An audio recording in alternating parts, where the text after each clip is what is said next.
Larry Ellison was born in 1944 in the Bronx, New York, to a single mother who couldn't afford to raise him.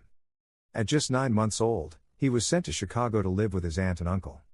His adoptive father, Louis Ellison, was a modest government clerk, stern, often pessimistic, and constantly told young Larry that he'd never amount to anything. That doubt became Larry's fuel. He wasn't just a bright student, he was rebellious, skeptical, and endlessly curious. He questioned authority and hated being told what to do, traits that would later define his leadership style. Though he attended the University of Illinois and later the University of Chicago, he dropped out of both. Formal education couldn't contain his restless curiosity. But in Chicago, he discovered something life-changing: computers. In the 1970s, computers were transforming from mysterious machines to tools of the future. Ellison moved to California, working as a programmer for various companies, including Amdahl Corporation and Ampex. At Ampex, he worked on a database project for the CIA, codenamed Oracle. That experience planted the seed for what would become his life's work. Ellison became fascinated by the concept of relational databases, an idea proposed by an IBM researcher named Edgar F. Codd. IBM ignored the concept, but Ellison saw its potential. He believed businesses would one day rely on databases to store and analyze massive amounts of data. In 1977, with just $2,000, Larry Ellison and two partners, Bob Miner and Ed Oates, founded a tiny company called Software Development Laboratories, SDL. Their mission: to build the first commercial relational database system.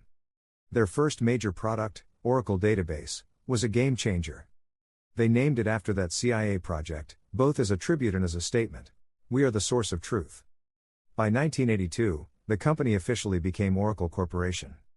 Ellison wasn't just building software. He was building confidence, aggressively marketing Oracle as the must-have database for businesses, even before the product was fully developed. His motto? Sell first, build later. That boldness worked.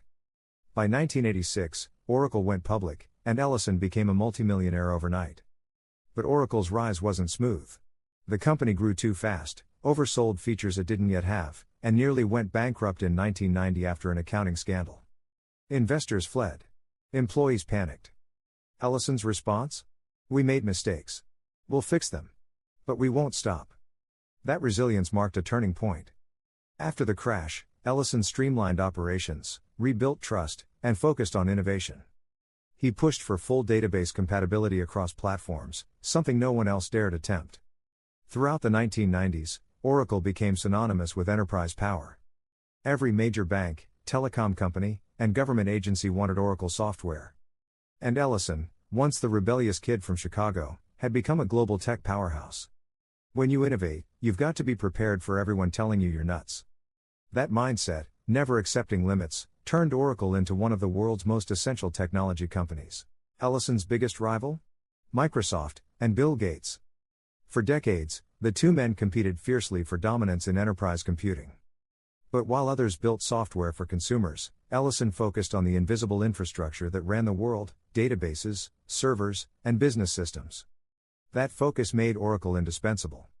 In the 2000s, Ellison expanded through massive acquisitions: PeopleSoft, Siebel Systems, Sun Microsystems, turning Oracle into a global empire.